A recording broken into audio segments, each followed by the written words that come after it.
Eu vou conversar hoje com o doutor que está aqui ao meu lado, o doutor Roberto Plaza. Ele é hematologista e oncologista pediátrico do Centro Oncológico Mogi das Cruzes, também professor, doutor pela Faculdade de Medicina da Universidade de São Paulo, médico assistente do Hospital Itaci, Instituto do Tratamento do Câncer Infantil, Faculdade de Medicina da Universidade de São Paulo, e professor e coordenador da área de Oncologia e Hematologia Pediátrica da Faculdade IBCMed Inspirali. Isso mesmo? Isso. Tudo certo, doutor? Muito obrigada, viu? Um prazer participar do seu programa aqui, Janaína, nesse podcast do Centro Oncológico que eu tanto tenho orgulho de fazer parte. Vamos começar, então, falando um pouquinho, doutor, de diagnóstico precoce. A gente sabe que para doenças, para o tratamento, faz muita diferença e é fundamental também para o sucesso do tratamento, né, doutor? E do câncer infantil. Como que vem essa questão do diagnóstico precoce? Bom, eu acho que essa pergunta é a principal da nossa conversa. Ao contrário do câncer de adulto, que a gente pode fazer a prevenção através de várias medidas salutares da vida, por exemplo, você ter uma boa alimentação rica em fibra, né, protege contra câncer do intestino, tomar HPV, todo mundo, todas as crianças entre 10 anos de idade, meninos e meninas, devem tomar a vacina para HPV, protege contra câncer do colo do útero, câncer do pênis. Se você se usar protetor solar, protege, né, contra o câncer de pele. No câncer infantil, como as alterações, né, não tiveram tempo ao longo da vida de aparecerem, os fatores de exposição, então você não dá para prevenir o câncer pediátrico. São 4% mais ou menos da estatística que a gente fala que a gente pode ter algum jeito de rastrear o câncer pediátrico. 96% das vezes a gente precisa ficar atento, o que a gente vai comentar depois provavelmente, aos sinais e sintomas precoces do câncer pediátrico. Por quê? Porque se dá numa célula muito jovem. A mutação que leva ao câncer, os cânceres decorrem de mutações em células, que aí aquela célula começa a se proliferar. É uma célula muito jovem, ela não teve exposição ainda a fatores externos, né? Como, por exemplo, o adulto tem ao cigarro, que é um malefício, seja o cigarro normal, como também o cigarro, né, eletrônico, que pode levar ao câncer de pulmão, de laringe, de bexiga, etc. Doutora, a gente tem uma arte aqui para destacar essa questão do diagnóstico precoce, da Pode colocar. importância, né, desse diagnóstico. São algumas informações que, segundo o INCA, né, o Instituto Nacional de Câncer, o câncer infanto-juvenil no Brasil pode alcançar cerca de 80% de cura se for diagnosticado precocemente, uma porcentagem bem alta. Então, isso é alvissareiro, né? É uma coisa espetacular. Hoje, com o progresso, né, dos tratamentos, e se você pega o câncer bem no comecinho, a gente tem, isso é uma estatística que a gente tem principalmente na Europa, né, e nos Estados Unidos, de 80% de chance de cura.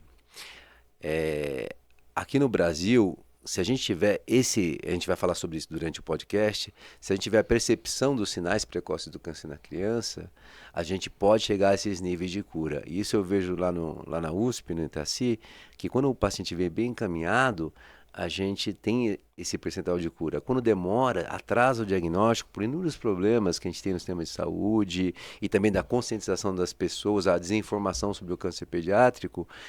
A gente tem, infelizmente, uma estatística no Brasil ainda de 70% de chance de cura, 68%, pelo atraso. Mas quando o paciente chega bem encaminhado pelo pediatra, pelo serviço de saúde, no início dos seus sintomas e sinais, você chega, imagina, é como se fosse o nosso consultório aqui, vamos dar um exemplo do câncer mais frequente da infância, que é a leucemia. De cada 10 pacientes com leucemia linfóide aguda, que é o câncer mais frequente da infância, a gente cura 8 a 9. Cura como se você passasse um tempo, ela fosse um sobrevivente e ninguém olhando para aquela criança falava que ela teve um câncer. É um dado assim muito esperançoso. Com Então, certeza. câncer infantil tem cura. Essa é a mensagem principal, com o diagnóstico precoce. Muito bom, doutor. Vamos falar então dessa questão dos principais sinais, dos sintomas que podem indicar a presença de câncer em crianças. Eu acho que isso é muito importante trazer esse alerta para quem está acompanhando a gente. A gente também tem uma arte aqui para destacar alguns, se o doutor quiser Claro, a olhar. gente pode comentar, né? Eu vou até falar algumas coisas sobre esses sinais e sintomas precoces. Gente, uma outra coisa que confunde muito os profissionais de saúde é o fato de os sinais e sintomas do câncer pediátrico, eles muitas vezes serem inespecíficos. Eles não transparecem ao primeiro olhar. E eles mimetizam, se parecem com sinais de outras doenças próprias da infância. Então, quando a gente olha aqui na tela, vocês vão ver que algumas situações aqui são muito comuns em doenças pediátricas gerais. Então a gente vê aqui, por exemplo, caroços ou massas que aumentam de tamanho. Principalmente os gânglios, né, as ínguas que aparecem os que estão nos ouvindo, eles percebem que as crianças costumam ter muito carocinho no pescoço, né, os linfonodos, os gânglios linfáticos aumentados, mas isso é normal porque cada gânglio é um órgão que produz linfócito, glóbulo branco. Então você tem uma infecção, aquela região que o gânglio dele aumenta. Né? Quando que um gânglio vai ser suspeito? Aquele gânglio que não para de crescer, tá? Ele não melhora com os procedimentos que o pediatra ou que o clínico faz, e ele começa a ficar aderido a plano profundo, ele endurecer, e muitas vezes não é só isso, ele vem acompanhado de outros sinais, como por exemplo o aumento do fígado, aumento do baço, ou seja, você palpa na barriga um aumento do fígado do baço da criança, palidez cutânea, manchas roxas. As coisas não andam sozinhas, né? Então, aquele gânglio que só aumenta e não melhora com antibiótico, por exemplo, ele fica aderido, aparece em vários locais, inclusive alguns locais muito suspeitos, por exemplo, região supraclavicular. É um gânglio super suspeito para você pensar numa neoplasia maligna, no caso, a gente pode até comentar depois sobre os linfomas, por exemplo. Manchas roxas, sangramentos e palidez, essa é a tríade mais comum do principal câncer infantil, que é a leucemia, e as leucemias na infância, elas são agudas. E o que significa isso? Ao contrário de leucemia crônica, por exemplo. Aguda significa que a mutação se dá numa célula jovem e essa célula se prolifera tão rápido que esses sinais e sintomas aparecem numa criança que estava bem e 2 semanas depois está pálida, porque ela está anêmica, está com manchas roxas, petecas e equimoses no corpo, porque ela está com plaqueta baixa, né? E está com febre que não melhora com nada, porque ela não tem defesa. Ou seja, como a leucemia aguda ela é um câncer da fábrica do sangue, aquela célula mutada, né, que levou à origem desse câncer, ela se prolifera de uma tal forma que ela pega toda a fábrica do sangue e impede que as outras células cresçam. E isso, Janaína, em intervalos de 2 semanas. A criança, os pais falam, mas meu filho estava bem, estava. Depois de 2 semanas ele está pálido, cheio de petecas no corpo, e às vezes não só isso, às vezes aparece também os gânglios aumentados, baço e fígado aumentado, etc., que são os sinais e sintomas das leucemias agudas, principalmente da leucemia linfóide aguda, que é disparadamente o principal câncer da infância, corresponde a 1/3 mais ou menos dos cânceres pediátricos. Temos mais alguns Temos aqui, aqui febre persistente, né? Só 4% das febres persistentes que não melhoram com nada podem por trás trazer algum sinal e sintoma do câncer, entendeu? Normalmente a febre persistente é por origem infecciosa ou às vezes imunológica, mas o câncer corresponde a 4%, mas normalmente vem com outros sintomas, como febre persistente associado ao gânglio aumentado, a palidez, a sangramento, dores de cabeça, não é um sinal pediátrico que toda mãe já teve com seus filhos, dor de cabeça? Agora, aquela dor de cabeça que não melhora, e isso é para o câncer em geral. Aquela dor de cabeça que não melhora, você dá o analgésico, ela continua não melhorando. E mais importante, altera o comportamento da criança. A criança perde aquilo que ela tem de mais importante e mais bonito, que é a felicidade. Ela para de brincar, ela quer ficar mais acamada, às vezes acorda de madrugada com a dor de cabeça, a dor de cabeça que só piora, pode ser acompanhada de vômitos, às vezes, dependendo do local, de marcha desequilibrada, né, que a gente chama de ataxia, né, começa a ter marcha desequilibrada, ou às vezes se um tumor é mais em sistema nervoso central, na parte de cima do cérebro, crise convulsiva, perda de força muscular, depende da topografia, né, da lesão. Tem que pensar em um tumor do sistema nervoso central. Por quê? Porque o nosso crânio, ele protege o cérebro. Se aparece uma massa lá, aumenta, né, o quê? Aumenta a pressão dentro do crânio. E aí leva a esses sinais de dor de cabeça, vômito, etc. Né? Porque está enclausurado, está querendo crescer, e o crânio impede, né? Porque tem uma massa tumoral no cérebro. E finalmente, falta de apetite e perda de peso, a gente vê alguns tumores, tá? Mas principalmente tumores mais avançados, que a gente pode comentar durante a nossa conversa. Mas assim, a mensagem que eu falo para vocês, a criança com câncer, ela está efetivamente doente. Ela perdeu a alegria, ela está doente mesmo e ela não está melhorando. Então a gente fica, esses sinais que a gente pode falar que são de outras doenças, se eles persistem ou eles vêm entre si acompanhados de vários de uma forma que não vai melhorando, um alerta, uma red flag, que a gente fala, um sinal de alerta para pensar em câncer pediátrico.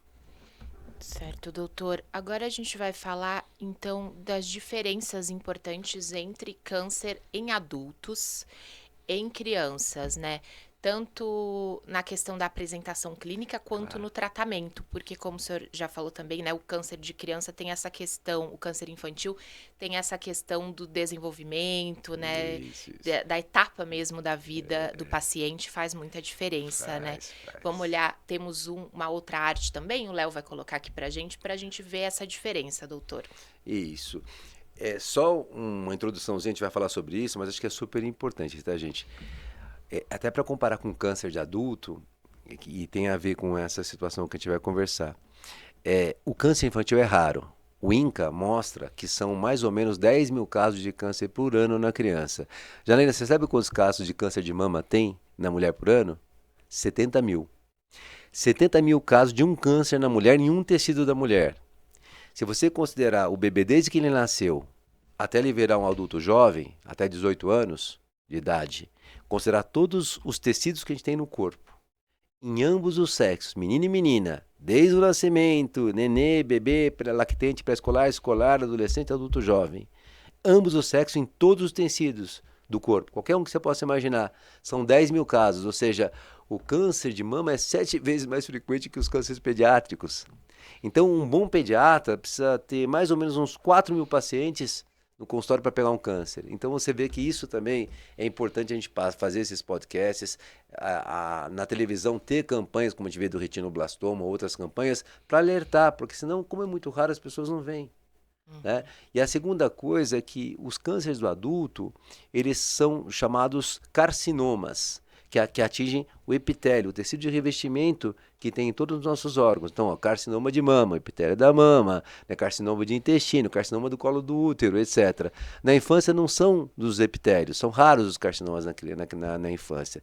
Os principais tumores da infância são as leucemias, como eu falei, que são tumores das células sanguíneas, né, da medula óssea, os linfomas, que pegam os gânglios, os tumores do sistema nervoso central, né, como eu falei, e os tumores sólidos. Então a gente coloca aqui, vocês podem ver que os tumores sólidos, como o do sistema nervoso central, tumores abdominais, que depois a gente vai comentar alguma coisa se der espaço, né? Pegando o rim, pegando o suprarrenal, os tumores de partes moles, que são os rabdomiossarcomas, tá? E você vê que você não vê o carcinoma aqui, né? Essa é uma diferença. E outra coisa, como eu disse, a mutação que leva ao câncer se dá numa célula muito jovem. Então a multiplicação celular, para formar aquele tumor e ele progredir, ela é muito mais rápida, ou seja, os sinais aparecem de forma súbita e não tão indolente como aparece no sistema nervoso central. Né? Também a gente não tem você não tem os fatores, né, de exposição, porque a criança é muito pequenininha, ainda não teve essa chance de ser exposto a tabaco, álcool, exposição química, tá? E os mais comuns no adulto são os cânceres e os carcinomas. Na mulher, o carcinoma de mama, que é avassalador, né? E o carcinoma de colo do útero, volta a falar que tem proteção, vacinar para HPV, todo menino e menina, né, depois dos 9 anos de idade. E no homem, e também o pulmão na mulher, né? E nos homens, os pulmões de próstata e de intestino. Né? Então você vê que são tipos diferentes e são mais indolentes no adulto. Por isso a criança, ela aguenta protocolos mais agressivos e responde melhor. E quanto maior o turnover celular, a célula se multiplica mais rápido, mais ela responde. Então, não obstante você pega um linfoma em criança que é agressivo, ela responde melhor que um adulto às vezes. Entendi. Doutor, uma dúvida que me veio agora, a gente dividiu, né, essa questão crianças adultos. Isso. Crianças são as mais novas? Existe uma idade aí para você ainda considerar esses fatores? Como que é? Então, lógico, você tem tumores mais frequentes conforme porque a criança, são vários departamentos da criança, né? Tem o lactente, pequenininho, tem o pré-escolar, tem o escolar, tem o adolescente, né? E tem o adulto jovem. A gente atende até 18, 20 anos, né? E cada faixa etária tem uns tumores mais frequentes. Por exemplo, esses tumores embrionários, por que chamam tumores embrionários? São esses principais que têm o sufixo no nome de blastoma. Então, se você ouvir falar, doutor Roberto, retinoblastoma, que pega retina, porque a mutação se deu numa mutação numa célula embrionária da retina. Então, vai aparecer com 2 anos de idade, ou às vezes menos. Neuroblastoma, que pega as células da crista renal, suprarrenal, vai aparecer com 2, 3 anos. Tumor de Wilms, que o nome verdadeiro é nefroblastoma, tumor do rim, pega criança de 3, 4 anos de idade, né? Ou seja, hepatoblastoma, pega fígado, também em criança de 3 anos. Ou seja, você vai ver que essas faixas etárias é em criança pequena, ou lactente ou pré-escolar. Leucemia tem um pico de 2 a 5 anos, mas pode dar em todas as faixas etárias. Agora, por exemplo, um outro exemplo, doença de Hodgkin, linfoma de Hodgkin e sarcomas ósseos se dão em adolescente. São mais comuns, são tumores mais frequentes na adolescente. Então, realmente, a faixa etária vai modificar algum tipo de incidência de tumores infantis. Ou, melhor dizendo, né, infanto-juvenis. Entendi. Doutor, vamos falar então agora um pouco de leucemias pediátricas, Tá. né? Nesse caso, quais são os sintomas mais comuns que devem alertar os pais e também profissionais da saúde, que a gente sabe que eles também ajudam, mesmo profissionais que não são específicos de combate ao câncer, mas que ajudam a identificar esses sintomas. Então, muito importante, né? As leucemias, como eu já falei, na infância elas são leucemias agudas. Ou seja, são agudas porque se dá numa célula jovem da medula óssea, da fábrica do sangue, e o aparecimento é bem rápido. A tríade que eu comentei, essa tríade de sintomatologia, é uma criança que estava bem, passou como um quadro rápido, agudo, em 2 semanas ela está pálida, aquela palidez que a gente observa na mucosa, né? Na palma da mão, na orelhinha, fica pálida, né? Ela vai apresentar sangramentos, porque a plaqueta está baixa, então vão aparecer aquelas petecas, aquelas aranhas, sabe? Petequias, equimoses e hematomas no corpo. Ela vai ter, normalmente, febre, porque os glóbulos brancos que ela tem são blastos, que são células leucêmicas, que não tem função nenhuma. Então ela pode ter até um leucócito grande, um glóbulo branco, um número grande, mas é tudo célula ruim. Então ela não vai ter defesa, ela não vai melhorar, vai ter infecção. Fora isso, ela pode ter gânglios aumentados e aumento do baço e do fígado e mais raramente alterações do sistema nervoso central. Gente, tudo isso aparece no intervalo de 2 semanas. E veja bem, essa tríade que eu falei, porque a medula é substituída e vem anemia, vem sangramento e vem febre, é isso que acontece. É um quadro agudo e grave. A criança está efetivamente doente e esses são os 3 principais sinais, além do baço, fígado e o gânglio aumentado, né, para as leucemias. Entendi, doutor. E para a gente falar agora, então, dos linfomas, a gente já falou um pouquinho, vamos Isso. aprofundar um pouquinho mais. Quais são os principais tipos que afetam crianças? Eu acho que esse é até não tem... Temos uma arte, sim. E como que eles se manifestam também. bom. O Léo vai colocar aqui pra gente, ó. Joia, olha, isso é bem bacana, porque isso vem de acordo com o que a gente estava falando agora há pouco sobre idade, né? Na infância, os linfomas, eles correspondem ao terceiro tumor, à terceira neoplasia câncer mais frequente da infância. Somando os dois, que são 2 tipos, que a gente fala aqui, vocês podem ver, linfoma de Hodgkin, linfoma não Hodgkin, corresponde a 12% dos cânceres pediátricos. Tá? E por que eles têm esses nomes? Eles são muito diferentes, doutor Roberto, são. Tá? Vamos falar primeiro de cima. Tá? O linfoma de Hodgkin, ele é o menos frequente. Ele corresponde a 40% dos linfomas. E é uma doença que tem 2 características. É uma doença que pega adolescente, principalmente, e costuma se manifestar com aumento de linfonodos ínguas, né? Gânglios linfáticos cervicais, principalmente. Pode aparecer axilar, pode aparecer inguinal, pode. Mas 76% dos linfomas de Hodgkin, que tem uma velocidade de crescimento mais lenta, os pais observam que vai crescendo um gânglio, e aquele gânglio que deveria ser pequenininho, ele poderia ter o tamanho, vamos dizer, de uma ervilha, passa a ter, né, um tamanho de uma azeitona, passa a ter um tamanho de um limão, coalesce e forma uma massa, tipo uma massa de 6 centímetros, 7 centímetros, em região de pescoço, que tem algumas características desse linfonodo. Ele não é móvel, ele não dói, ele não tem sinal inflamatório, e ele continua juntando cadeias linfáticas. Então vai formando uma massa grande. Então é muito comum, é que eu não tenho aqui para mostrar para vocês, mas vários pacientes meus, inclusive que eu já tratei no centro oncológico, que vai crescendo e forma uma maçona aqui. E às vezes forma uma maçona aqui com uma outra maçona aqui, pega regiões que não devia pegar, gânglio, por exemplo, supraclavicular, às vezes pega axilar e às vezes pega inclusive no tórax, aumentando o mediastino. Só que ele demora para aparecer. Ele é uma forma mais indolente de manifestação do câncer pediátrico. Então, às vezes chegam para mim com atraso, 4 meses. E aí já chega grandão, porque já passou, o pessoal achou que era uma infecção, que era uma coisa, e não se atentou que era uma massa crescendo. Sem febre, pode às vezes não ter febre, e às vezes, e saber que não dói, não tem sinal inflamatório de infecção naquele gânglio. Então, esse gânglio é super suspeito para linfoma, ainda mais quando dá em adolescente. Tá? O linfoma de Hodgkin, ele costuma aparecer em gânglios externos. Corresponde a 40% e ele é... Isso é bacana. Eu não comentei nas leucemias, mas as leucemias têm, principalmente a linfóide, tem 80% de chance de cura. 90%. A mieloide, que corresponde só a 20%, tem menos. Às vezes precisa de transplante para curar. A leucemia linfóide, só com quimioterapia cura. Esses linfomas de Hodgkin, eles são como se fosse um paradigma do sucesso do tratamento do câncer pediátrico. Eles curam 90% a mais, com quimioterapia ambulatorial, essa nem precisa fazer internado, quimioterapia ambulatorial, e nos pacientes que não respondem ou têm doenças mais agressivas, você tem que usar radioterapia em campo envolvido, tá? E esse pode dar um pouco de emagrecimento, você tinha perguntado lá dos sinais, né? Esse pode emagrecer um pouquinho, mas não muito.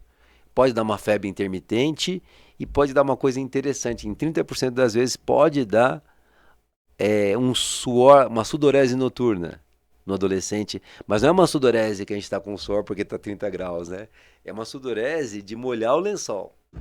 Né? E sem uma causa aí aparente. Sem uma causa, tá? Quando a gente vai para os linfomas não Hodgkin, é outro departamento. Os linfomas não Hodgkin, eles são mais frequentes, correspondem a 60% dos linfomas da infância. Tem um pico igualzinho da leucemia, entre 2 a 5 anos principalmente, ou seja, esse em adolescente se dá mais, dá em todas as idades, mas dá mais em criança de 2 a 5 anos. E eles são primo-irmãos das leucemias. Inclusive, eles podem leucemizar e invadir a medula óssea também. Mas eles... Tem 2 apresentações, eu vou até falar como eu explico para meus alunos, né? Ele tem 2 apresentações típicas desse linfoma não Hodgkin. Ou ele se apresenta com uma massa abdominal, grande em região próxima do apêndice, simula um quadro de apendicite, uma massa abdominal em saco de batata grande, de crescimento rápido, é o tumor da infância que mais cresce rápido, ou seja, em uma semana aparece uma grande massa abdominal, levando a vômito, dor abdominal, né? Então, a gente fala que é um linfoma de célula B, tipo Burkitt, porque a massa, a célula, o linfócito que teve a mutação é um linfócito B. Então, é tipo Burkitt ou B. Né? E eu falo que é B de barriga para os alunos guardarem, né? Em região da fossa ilíaca direita, próxima do apêndice, podendo levar até invaginação intestinal. E o outro linfoma, não Hodgkin, são aqueles que dão massas no mediastino, grandes no mediastino anterior. Ganglionares, gânglios linfáticos grandes, que podem levar a uma urgência. Sabe qual é essa urgência? Eles podem levar a comprimir a traqueia e levar a cansaço. A criança não consegue ficar deitada, tem que ficar sentada para poder respirar, porque ela sente falta de ar porque a traqueia está sendo compressa. Ou, né, podem comprimir a veia cava e impedir a veia cava superior, que é uma veia que traz o sangue de volta para o coração, né? Impedindo que o sangue cheio de gás carbônico volte para o coração. E aí fica tudo represado. É um sangue que não tem oxigênio, que está todo com gás carbônico na parte do pescoço e da face, levando a um edema, a uma confusão mental, né, a um quadro bem grave, que é uma urgência em oncologia pediátrica, isso, tá? Então, esses dois tumores, eles aparecem como massas grandes internas. Ao contrário da osteoide, que são externas, essas são gânglios levando a massa mediastinal ou massa em abdômen. Esse trata muito parecido com as leucemias. Protocolos mais intensivos de quimioterapia. A maior parte das vezes não precisa de radioterapia, esses casos, só com quimioterapia resolve. E eles não precisam tirar esses tumores, que é um erro que às vezes cirurgiões adultos vão mexer em criança e não sabe que isso não é um tumor sólido, isso é um tumor ganglionar. Então o cirurgião só tem o papel de fazer a biópsia. Se tirar, vai espalhar a doença, porque não é um tumor sólido, não é um tumor de víscera, é um tumor de gânglio. E ele tem uma resposta super boa, a alvissareira também. Chances de cura 90 aqui, acima de 80 aqui, com o diagnóstico precoce. A gente consegue chegar a esses índices porque o tratamento no centro de excelência, como o Centro Oncológico, por exemplo, ou como o Itaci, o Hospital da USP onde eu trabalho, dispõe de toda a tecnologia, tanto para estadiar, avaliar a doença, como oferecer o melhor tratamento para essas crianças. Inclusive, depois a gente tiver um tempinho, a gente comenta um pouquinho sobre terapia agnóstica, que é terapia dirigida, né? Terapia-alvo, tá? Que é o mais moderno, né? Na medicina, na oncologia pediátrica, na oncologia de adulto. Certo, doutor, os sintomas aí assustam a gente, mas o bom é a gente saber que tem a questão do tratamento eficaz, né? Que traz aí esse alívio. Doutor, eu vou ler um pouquinho aqui, o pessoal que está acompanhando a gente. Fernanda Ortega mandou boa noite pro doutor. Souza Rodrigues, a Lu, falou que está muito bom o bate-papo. E recebemos aqui boa noite da Cris Correia. Muito orgulho de trabalhar com um médico competente como o doutor Roberto Plaza. Obrigado, querida. Obrigado. O pessoal está acompanhando aqui. Quem estiver acompanhando o nosso bate-papo, quiser mandar alguma pergunta também, doutor. Fique à vontade. Está aqui para responder, né, doutor? Vamos então para a nossa próxima pergunta, doutor. Vamos falar da importância, então, do diagnóstico nos tumores do sistema nervoso central. O doutor já falou um pouquinho. Isso. E esses tumores, né? Quais sintomas neurológicos são mais frequentes aí para os pais ficarem bem alertas? Isso é super importante, né? Como eu havia comentado, bom, os tumores do sistema nervoso central, eles são a segunda neoplasia, olha a importância, mais frequente da infância. Eles correspondem a 20 a 25% dos cânceres infantis, quase a um quarto dos cânceres infantis. Só perdem para as leucemias. E a gente sabe, né, gente, que a região mais nobre fora o nosso coração é o nosso sistema nervoso central. E o sistema nervoso central começa lá no cérebro, né? E tem várias partes. Né? Tem a parte do cerebelo, que é responsável pelo nosso equilíbrio. Tem o tronco cerebral, que é responsável pelas funções da gente respirar. E tem a medula espinhal, que vai descendo até lá embaixo. Né? Então a gente tem um sistema nervoso central que o câncer pode nascer em qualquer um desses lugares. Então, os sinais específicos, né? A gente vai falar sobre sinais gerais, mas específicos dependem da topografia. Sinal geral se envolver o encéfalo, como eu falei, o crânio segura o nosso encéfalo.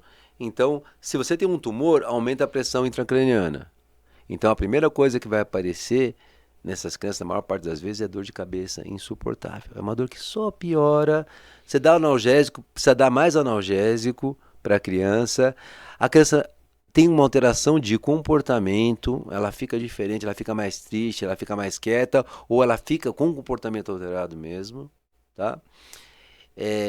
Pode ter os vômitos, que podem ser matinais, pode acordar a criança com vômito, e não melhora, só vai piorando no intervalo curto, tá?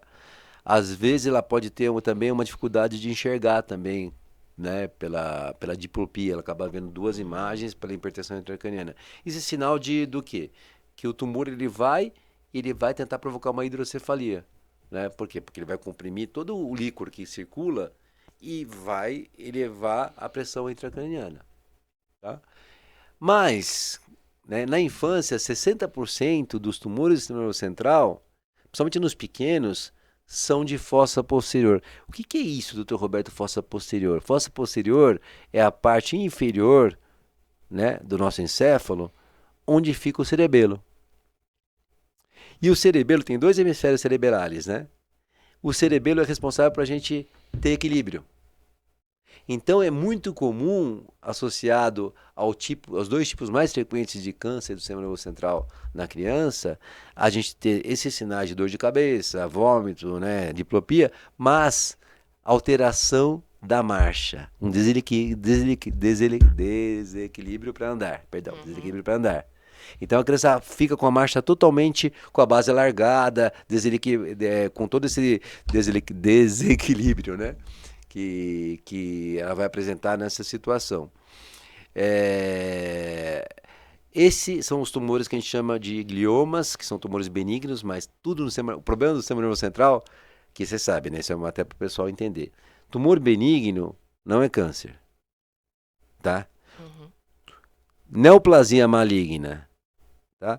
Câncer são sinônimos. E quando é câncer, não é só que tem um tumor, é que o tumor ele não respeita, invade os outros órgãos e manda a sementinha à distância. Isso é um câncer, tá? Mas o sistema nervoso é tão nobre que mesmo tumores benignos são graves, porque como é que você vai tirar um tumor numa região tão sensível, né? Então, lembrar que na fossa posterior, no cerebelo, o mais comum a gente chama de astrocitoma, que é um tumor benigno, mas tem um extremamente agressivo embrionário também chamado meduloblastoma. Lógico, se você tiver um tumor, por exemplo, que pega a região de hipófise, você vai poder ter alteração de crescimento, tá? Vai poder ter uma perda de xixi muito grande, que chama de diabetes insípidos, e você pode, que a região da hipófise é muito próxima da região do globo ocular, você pode ter alterações de visão também. Então, perda de visão também, tá? Se você pegar uma região mais de hemisfério cerebral, os dois hemisférios cerebrais, aí você pode ter crise convulsiva ou perda de força. E se você pegar, essa é a mais triste de todas, gente, pegar o tronco cerebral, que ele fica bem na frente do cerebelo, e ele vai subindo, e lá que você tem as funções de vida vegetativa, de respirar, né, de tudo, se você pegar, pode ser benigno, como é que você vai tirar um tumor no local que você não pode tirar? Aí não tem o que ser Aí feito. você pode fazer terapia agnóstica, né, que é dirigida, você dá radioterapia, mas definitivamente é o pior local do sistema nervoso central para ter tumor é no tronco cerebral. Porque como é que você vai tirar um tumor dentro do local que é responsável por você respirar? Sem lesar, Nossa, né? muito É muito complicado. difícil. Mas hoje em dia, veja bem, com as técnicas modernas, porque os tumores do sistema nervoso central, fora alguns que são mais as quimiosensíveis, o papel é você ter uma equipe cirúrgica espetacular. Esses são aqueles grandes médicos neurocirurgiões, né? Porque você pode eventualmente fazer químio, radioterapia dirigida, mas né, se você falar, Roberto, qual o médico mais importante na condução do tumor do sistema nervoso central? É o neurocirurgião que seja cobra e tenha total noção do que está fazendo e experiência para mexer na cabeça de criança. Pior notícia que você pode dar possível que o filho está com câncer, né? Mas a mensagem é de esperança. O índice de cura é esse, é acima de 80%. A gente tem tratamento para tudo. E hoje em dia a gente tem a terapia agnóstica para os casos que não vão bem, ou alguns casos até de início. Você faz terapia dirigida com anticorpos monoclonais, CAR-T-cell, um montão de coisa interessante, né? Então a gente está numa fase muito boa. O que a gente precisa é conscientização de que a gente vai conseguir todo esse sucesso se as pessoas, os profissionais da saúde, todo mundo tiver alerta aos sinais precoces do câncer. Vamos falar agora um pouquinho dos tumores abdominais. Quais são mais comuns na infância? Quais podem indicar, então, quais sinais, né, podem indicar a presença desses tumores? A gente tem uma arte também dos abdominais para o doutor falar? Isso, a gente olha. Eu até comentei um pouquinho, mas a gente vai falar sobre os 3 tumores abdominais mais frequentes, tá? Então, normalmente esses tumores abdominais, eles se apresentam como uma massa abdominal. Então, às vezes, o diagnóstico é um pouquinho mais rápido se os pais estão atentos, né? Se o pediatra faz um exame físico bem feito e tal. Mas o mais frequente deles chama-se neuroblastoma. Neuroblastoma, ele é um tumor que acomete células da crista neural que dão origem ao sistema nervoso simpático. Basicamente, é um tumor que acomete o quê? Acomete a suprarrenal. Né? Sabe em cima do rim? Então, a suprarrenal, ou adrenal, que também é chamada, né? É um órgão nosso que tem bilateralmente, e que ela tem uma parte medular e uma parte cortical. Uma parte superficial e uma parte interior. A parte cortical é que dão os hormônios, né, que a gente tem bastante hormônios, alguns hormônios sexuais que a gente tem, e dão o cortisol, e dão a aldosterona, vários hormônios. E a parte medular, onde nasce o neuroblastoma, né, é uma outra parte da suprarrenal que está ligada ao sistema nervoso simpático, né? E aí a criança começa a apresentar uma massa enorme, tá? Uma massa enorme que vai aumentando, vai abaulando a região, né? Ela é retroperitoneal, então ela vai abalando essa região, né, do abdômen, como se fosse um caroço na barriga. O neuroblastoma, ele é conhecido como o nosso calcanhar de Aquiles da oncologia pediátrica. Por quê? Porque ele é o quarto tumor mais frequente da infância, corresponde a 8 a 9% dos cânceres pediátricos. Mas ele é um tumor camaleônico. Em outras palavras, em lactentes pequenininhos, em crianças abaixo de 1 ano, muitas vezes ele regride espontaneamente. Já em crianças com mais de 18 meses, ele é o pior tumor da infância. Ele se apresenta com a massa abdominal normalmente e, ao diagnóstico, em 75% das vezes, ele já dá metástase para osso, dando inclusive um sinal muito comum de metástase óssea de neuroblastoma, que a gente explica para os residentes, para os médicos que acompanham a gente, que é uma protrusão do globo ocular, o globo ocular fica um pouquinho para fora, tá? Com uma equimose palpebral dolorosa superior e inferior, por compressão dos vasos palpebrais. Então esse é um sinal que chama Heikon Eyes, ou sinal do guaxinim, parece um guaxinim. Então você vê como é agressivo. Acima de 18 meses ele costuma dar em 75% das vezes metástase para osso, em 50% das vezes invade medula, simulando um quadro de leucemia, provocando também anemia profunda, às vezes petequias, e ele também é um tumor que depaupera um pouquinho mais a criança. Então às vezes pode provocar, além da dor abdominal, emagrecimento, a criança está efetivamente mais doente. E quando ela vem com esses estádios mais avançados com metástase, ela está bem doente. Tá? É um tumor que você faz o diagnóstico através da biópsia, e aí você faz protocolos quimioterápicos para reduzir o tumor, para depois o cirurgião tirar. Então, basicamente, quando a gente fala em tumor sólido, aí o cirurgião precisa tirar. Né? E aí tira, e nesses casos mais graves, quando já tem metástase, você tem que fazer, olha que interessante, você tem que fazer, depois de tirar o tumor, transplante autólogo, que significa isso? Dar uma mega quimioterapia para tentar destruir o tumor, mas antes você tira a medula do paciente e vê se ela não está doente, né? Para você colocar depois, para a criança ter a medula dela de volta. E você faz ainda disso, você dá um derivado da vitamina A, chamado ácido, né? Vocês já ouviram falar? Roacutan, que usa para espinha, né? O ácido cetinóico, para amadurecer aquela célula neuroblástica, e você ainda faz terapia agnóstica com anticorpo anti-GD2, muitas vezes. Ou seja, quanta coisa você faz, fora cirurgia, quimioterapia, ou seja, porque o tumor é muito grave. Tá? Sendo que, às vezes, em lactente abaixo de 1 ano, ele regride sozinho. Olha que loucura. Né? Então, realmente é um tumor muito agressivo, pode dar perda de peso, pode dar febre, é um dos casos que dá febre, mas é uma massa abdominal. A dor vem principalmente, não só abdominal, mas a dor por metástase em crianças principalmente acima de 18 meses.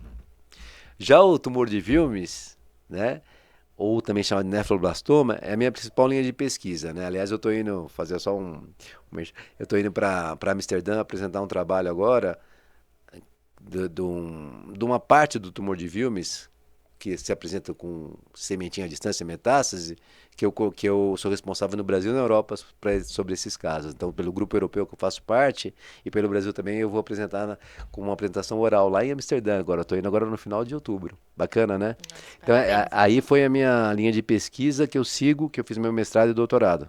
Né? E o tumor de Wilms, ele, apesar de dar uma massa muito parecida com o neuroblastoma, ele é ao contrário do neuroblastoma. Ele é um tumor bonzinho, na maioria das vezes. Ele só apresenta com uma massa abdominal que a família observa durante um banho, que a professora observou porque a criança caiu e viu um carocinho na barriga, ou que um bom pediatra palpou no exame de rotina. Sendo que, olha que interessante, só 30% das vezes tem dor. É um achado de uma massa, você vai ver, pede um ultrassom, é uma massa no rim. Não é na suprarrenal, é no rim, tá? Esse tipo de tumor, em 25% das vezes, pode dar sangramento no xixi, aquilo que a gente comentou ali, que é o sangue na urina, que a gente chama de hematúria, tá? A maioria das vezes a gente vê é microscópica, mas pode ser macroscópica, ou seja, aparece no xixi, a pessoa nota que o xixi está com sangue. E em 25% das vezes pode dar o quê? Pressão alta, hipertensão arterial, tá? 6% das vezes é um tumor bilateral, pode acometer ambos os rins, tá? Mas o tumor de Wilms, você faz o diagnóstico pela imagem, um ultrassom de abdômen já ajuda bastante. Ele só em 20%, 15%, 17% das vezes dá metástase no diagnóstico. E dá metástase para pulmão, principalmente. Sementinha no pulmão, tipo uns novelos no pulmão, assim, né?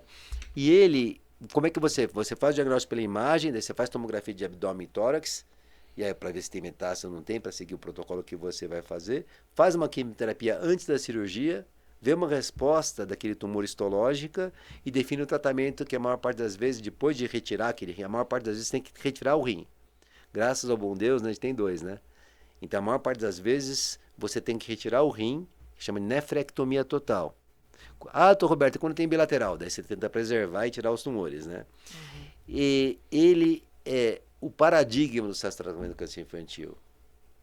Com quimioterapias ambulatoriais, fazendo quimioterapia que vai lá no centro oncológico, que vai lá no Itaci, você consegue índices de cura acima de 90%. E daí você fala, Roberto, o senhor falou para mim que estava estudando os tumores de Wilms com sementinha à distância. A gente, na maior parte desses com sementinha, a distância de cura acima de 30%. Olha que loucura.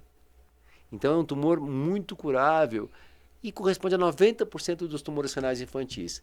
Ele é o quinto tumor mais frequente, quinta câncer mais frequente da infância, corresponde a mais ou menos 7% dos cânceres infantis. E por fim, a gente tem o hepatoblastoma. O hepatoblastoma, hepato, né, fígado, né? Blastoma embrionário. Ele é o tumor mais frequente na criança pequenininha, principalmente no lactente, no pré-escolar, acometer o fígado. Ele normalmente ele se apresenta também com uma massa abdominal assintomática. Às vezes pode ter um pouco de dor, mas às vezes é um achado, que o pediatra palpa uma hepatomegalia, como se fosse um aumento do fígado ou uma massa mesmo na região do hipocôndrio direito, que é essa regiãozinha do fígado, né? 60% das vezes pega uma parte do fígado que a gente chama de lobo direito. 25% lobo direito e lobo esquerdo, então vai vindo mais para cá a massa, tá? E 15% só lobo esquerdo, que a massa é mais para cá, tá bom? Esse tumor ele tem um marcador, olha que interessante. Ele tem um marcador chamado alfa-fetoproteína. Então você precisa pedir alfa-fetoproteína, além de fazer a biópsia. Por quê? Porque ele é ótimo para você pegar e seguir. Então a alfa-fetoproteína está estourada. Vamos dizer assim, o normal dela é abaixo de 8. Ela está 1 milhão, né? Está super estourada. Você começa a fazer a químio, porque qual que é o objetivo? Você fazer químio antes da cirurgia para facilitar para o cirurgião, porque o fígado só tem um, né? Aí você faz a químio, o alfa-feto vai diminuindo. E aí qual o objetivo? Você fala, Roberta, mas se o tumor está no fígado, e aí? Aí você faz o tratamento que é quimioterapia, né, para diminuir o tamanho do tumor e facilitar o cirurgião. Tem que ser cirurgião que tenha expertise, que saiba mexer com tumor infantil. Lá no HC, eu tenho o maior orgulho, a gente tem uma equipe de cirurgia que é a equipe mais renomada na América Latina para mexer com o fígado. Mais de 1000 transplantes na história da criança. Que é a equipe do professor e da professora Wenis. E qual que é o objetivo? É você fazer uma hepatectomia regrada. O que significa isso? Você faz a químio e tira um pedaço do fígado, porque a criança vive bem, se o outro até se regenera. Isso aí você continua fazendo químio, porque todo câncer pediátrico é um câncer. Então você precisa controlar a doença de forma sistêmica. O que significa isso? Você evitar que a doença se espalhe, e no caso do hepatoblastoma também o principal local é para pulmão. Então você continua fazendo químio depois da cirurgia, são protocolos, né, que a gente segue, eu não vou falar sobre isso agora, né, mas chance de cura 90% também, tá? E nos casos, Dr. Roberto, que você faz químio e os 4 segmentos dos 2 lobos hepáticos estão comprometidos, e aí? Aí você ainda tem chance de, não tendo doença à distância, fazer transplante de fígado, que pode ser um doador cadáver ou um familiar. Então, por exemplo, agora lá no Itaci eu tive um caso de um menininho que a doença voltou, ele já tinha tratado, já tinha tirado um pedaço do fígado, a doença voltou, não tinha mais fígado para tirar, a doença tinha voltado. A gente botou a irmã dele que doou o fígado, um pedacinho do fígado dela e ele tá curado. Olha, Então, mesmo nos casos que você não tem chance de fazer uma hepatectomia parcial e preservar o fígado, se não tiver a sementinha à distância e outros critérios, você pode ter o transplante e cura a criança, ela fica com um fígado novo. Né? que Então, bom, uma chance de doutor. cura super grande também. E essas são as 3 principais massas da infância, mas só para o pessoal guardar sobre sinais e sintomas precoces, sinais e sintomas precoces, elas se apresentam como um caroço na barriga, boa parte das vezes, se for, né, no caso do fígado e no caso do rim, assintomáticas. Mas lembrar, gente, toda vez que você pegar uma criança, né, com hematúria, a dica é fazer um ultrassom de abdômen.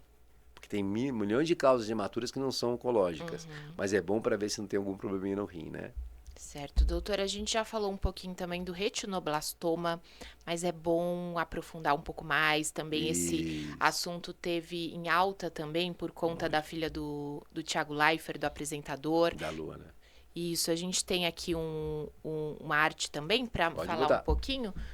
Aqui, doutor. Isso, tá. Bom, o retinoblastoma ganhou, né? Na verdade, é um dos tumores que mais sensibilizam, né? E tem mais. Esse é legal porque tem muita propaganda no sentido bom, né? Muita informação difundida na televisão, nos meios, sempre com campanhas. O Tuca aqui, né? Que aqui na ZL, né? O Tuca ele tem um centro muito bom de retinoblastoma, né? O Dr. Cidé tem uma expertise muito grande. Mas o retinoblastoma chama atenção por algumas coisas. Uhum. Primeiro, que ele é um tumor que pega uma região muito sensível, que é o olho, né? Segundo, né, que ele dá um sinal para o diagnóstico precoce que os pais observam, que a gente chama de reflexo do olho do gato, né? Ou leucocoria no termo médico, que é a mancha, vocês estão olhando aqui, esbranquiçada na menina dos olhos, na pupila. Uhum. Então, quando você tira a foto, isso é uma fotografia tirada, fica branquinho o olho comparado com o vermelho do outro. Uhum. Observaram aqui, né, gente? Então, esse é o sinal do retinoblastoma. Mas, como já dizia, né, um grande oftalmologista, oncologista da Universidade de Los Angeles, infelizmente, são os pais e não os médicos a observar esse sinal. Por quê? Porque quando você tem esse sinal presente, significa que o tumor já está grande, né? E você vai curar. O retinoblastoma é super curável, 90% de cura. Mas a gente quer curar o retinoblastoma sem precisar tirar o globo ocular. A gente não quer deixar uma prótese aí. Então, quando está assim, a gente tem inúmeras terapias que a gente faz, que a gente tem a quimioterapia, a terapia intraocular, a termoterapia, a laser terapia, né, a crioterapia, tudo terapia local, mais a terapia endovenosa e mais eventualmente a radioterapia. Mas quando está assim, significa que o tumor já é grande. Então você vai curar a criança, mas preservar a visão, às vezes diminui um pouco a chance de preservar. Muitas vezes diminui às vezes para 40% de chance de preservar a visão desse olho, Uhum. tá? Porque já evoluiu muito. É isso. Então, por que o doutor fala isso, né? Infelizmente são os pais e não os médicos, porque aqui fica a grande dica, tá? A grande dica. Gente, levem os seus filhos no oftalmologista no primeiro ano de vida. Nas maternidades, a gente faz o teste do olhinho, que você pega o oftalmoscópio e abre o olhinho da criança, joga, incide a luz sobre a pupila e aí você vê o reflexo vermelho. Quando ele não aparece, é patológico. Mas o retino pode aparecer durante os primeiros anos de vida, principalmente nos 2 primeiros anos de vida. Então tem que levar no oftalmologista. Ah, mas por quê? Tem que levar. Inclusive porque se a gente parar para pensar, né, tem umas coisas muito interessantes. Você já viu alguns vídeos no YouTube da criança descobrindo o que está enxergando? Uhum. Olha que coisa, tem crianças de 1 ano de idade que os pais nunca levaram no oftalmo e de repente o oftalmo avaliou, seu filho tem miopia. Aí a criança coloca, o médico lá no consultório coloca os óculos, né? E a criança começa a sorrir. ela começa a chorar, porque ela começou a ver flor, ver borboleta, ver quadro. Então a gente precisa levar no oftalmologista, não só para prevenção, né, dos vícios de refração, de ver glaucoma, ver outras coisas, mas porque precisa também fazer a prevenção e, se passar numa consulta, de repente pegar precocemente um retino em estágio bem menos avançado que esse. Porque a criança também, né, doutora, ela não consegue, às vezes, verbalizar o que ela sente. Imagine bebê, tem uma doença que pega bebê. Então, por isso que é importante mesmo. Então, a leucocoria é o principal sinal. Tem alguns outros sinais, Roberto? Tem o estrabismo, um estrabismo que aparece principalmente quando é de um olho só, tá? Ou seja, né, o olhinho ele vai normalmente ele é convergente, ele vai para o centro aqui, né? Então fica um olho para cá e o outro se aproxima do nariz, né? Você pode ter alterações da visão, um olho extremamente vermelho, você pode ter alteração da coloração da íris, né? Mas o mais comum mesmo é o reflexo do olho do gato, a leucocoria, é a mancha esbranquiçada na pupila dos olhos. Gente, o retinoblastoma tem, no caso né, do apresentador, né?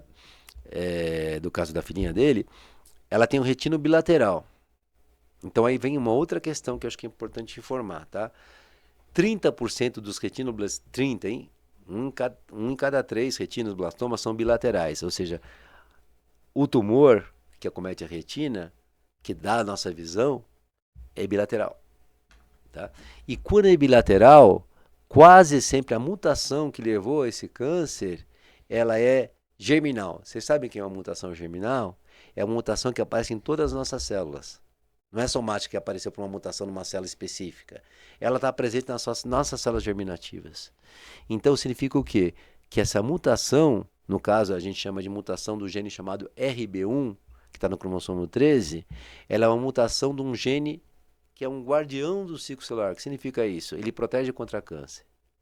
Então os pacientes com retinoblastoma bilateral tem 50% de chance de ter um filho com retinoblastoma, porque é um retinoblastoma genético.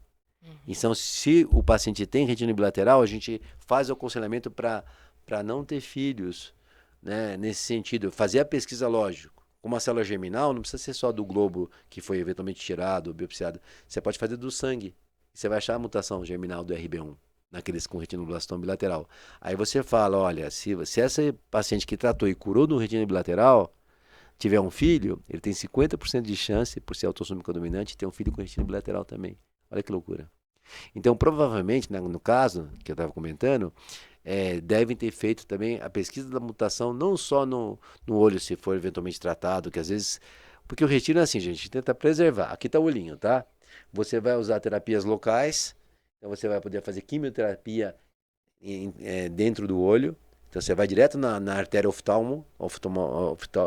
e você coloca a químio. Você pode fazer crioterapia, termoterapia, laser terapia, tudo para queimar o tumor. Isso é o termo mesmo, queimar o tumor, destruir o tumor. São terapias focais e locais. E muitas vezes, dependendo do estadiamento, você tem que fazer quimioterapia sistêmica também. Tá? E eventualmente radioterapia. Quando você tem um retino bilateral, costuma dar uma idade um pouquinho menor, você tem que pensar que você tem que preservar mais ainda a visão. Porque se você tirar um desses globos oculares, né, você pode botar uma prótese, porque não é órbita, é só, né, o olho. Mas você tenta preservar o máximo possível a visão. Então você faz um mix de vários tipos de terapias, às vezes elas são feitas concomitantemente, mas a quimioterapia sistêmica, né, que é na veia. Só que retina bilateral, se tiver essa mutação desse gene, significa o quê? Significa que a criança ela tem mais chance de ter outros cânceres da infância. Então a gente tenta evitar o máximo possível aquelas radioterapias agressivas, sabe? Porque na região da radioterapia pode desenvolver um osteosarcoma, um tumor ósseo, por exemplo. Né? Então, pacientes com bilateral, guardar isso, 30% dos casos, e tem muita chance de preservar ambos os olhos, mas são genéticos. A maior parte das vezes, 90% das vezes, tem mutação desse gene que passa para os seus descendentes em 50% das vezes.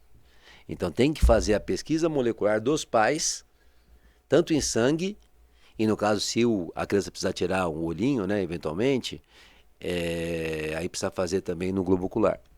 Mas se conseguiu preservar, Se a criança tem retina bilateral, pode ir atrás, fazer pesquisa molecular no sangue, que vai ver essa mutação e vai ter que fazer o aconselhamento genético. Então, para o retino, gente, pensar que a mensagem que fica, além do exame do teste do olhinho quando nasceu, ir para o oftalmo, para pegar esses tumores bem no comecinho. O oftalmologista é essencial. Cuidar dos nossos olhos é uma preciosidade que todo mundo deve. Com certeza. Doutora, a gente já está encaminhando, infelizmente, para o final. Para a gente encerrar, só a gente deixar essa mensagem mesmo, né, doutor, dessa evolução do tratamento do câncer infantil nos últimos 25 anos, que tem muita novidade, muito tratamento eficaz. Então, isso é importante a gente deixar de mensagem, né, doutor? Isso. Então, assim, as mensagens finais que eu queria passar é que eu fico empolgado, quero comentar tudo, né? Porque a gente gosta da ciência, né? A gente ama a ciência médica, eu amo o que eu faço. Gente, o câncer infantil tem cura, né? Apesar de ser um baque na família, tem que procurar centro de excelência como o Centro Oncológico, como o Itaci, né, com vários hospitais que tem no Brasil. O nosso problema do Brasil não é a falta de hospitais, é a distribuição deles. Estão muito concentrados na região sudeste. E também o problema é a falta de informação, porque os sinais do câncer infantil, parece que de outras doenças o pessoal acaba confundindo e demorando para fazer o diagnóstico, tem os problemas do sistema de saúde também, né? Então os alertas para esses sinais são super importantes para encaminharem precocemente. E temos o tratamento no centro de excelência. Então eu só queria comentar uma coisa que hoje em dia o pessoal fala muito em terapia dirigida, né? Isso é uma coisa que a gente está incorporando na oncologia pediátrica também. Essa terapia agnóstica nada mais é que você vai fazer uma terapia dirigida para uma alteração molecular do tumor, com uma mutação. Não dirigida a um tecido específico, a um órgão específico. Por isso chama agnóstica. Então você pode ter uma mesma mutação em tumores diferentes, de órgãos diferentes, mas você tem uma terapia para isso. Exemplo disso, só para comentar, os anticorpos monoclonais. Então, por exemplo, para a leucemia que recidiva, e você precisa fazer uma ponte para o transplante de medula óssea, você pode usar, né, o blinatumomab, que é o anticorpo que junta dois anticorpos específicos contra antígenos, ou seja, as coisas que aquele tumor expressa. E você consegue botar aquela doença em remissão para possibilitar o transplante. O CAR-T-cell, já ouviu falar, né? O CAR-T-cell está muito na moda, porque é um tratamento para aqueles pacientes que já transplantaram uma leucemia, por exemplo, e a doença voltou. O CAR-T-cell, olha que loucura, gente. Né? A gente sabe que na leucemia, o linfócito, que é o linfoblasto, a célula leucêmica, ela é que está doente. Se você tirar o linfócito T do indivíduo, olha que tecnologia moderna, você tira o linfócito doente do indivíduo, leva para o laboratório, coloca, através de terapia molecular, um receptor quimérico anti uma expressão daquele tumor, você coloca lá, por exemplo, no caso da leucemia, como as leucemias são maioria de célula B, você coloca um receptor, né, anti-CD19. Você coloca lá um vetor e aquele receptor está dentro daquela célula, devolve para o indivíduo. E você pode curar aquele câncer que já tinha sido refratário à quimioterapia, porque é importante isso, leucemia linfóide aguda não precisa de transplante, só quando volta a doença. Mas às vezes fez o transplante e voltou de novo. Você pode fazer a CAR-T-cell, que é uma fortuna, mas a gente está se desenvolvendo bastante. Só para vocês terem uma ideia, tem várias aplicações, eu falei do neuroblastoma, tem aplicação para outros tipos de tumores, ou seja, a terapia alvo ou direcionada para uma alteração molecular, porque os cânceres derivam de mutações, ela é uma realidade, é muito cara, a gente espera que fique mais barata, né? Muito obrigada, doutor. Uma aula mesmo aqui, a gente aprendeu bastante, tem que ter esse alerta, esse cuidado, e também a gente sabe qualquer coisa, procurar o doutor, o Centro Oncológico para tirar mais dúvidas, né? Muito obrigada, até a próxima. Um grande abraço, um abraço a todos que estão nos ouvindo. Eu agradeço também a você que acompanhou mais esse episódio do podcast do Centro Oncológico Mogi das Cruzes. E se quiser acompanhar mais informações, é só acessar as redes sociais, também o site do Centro Oncológico, e deixe também dúvidas, sugestões aqui nos comentários para a gente poder fazer mais episódios. Até o próximo, então, pessoal. Tchau, tchau.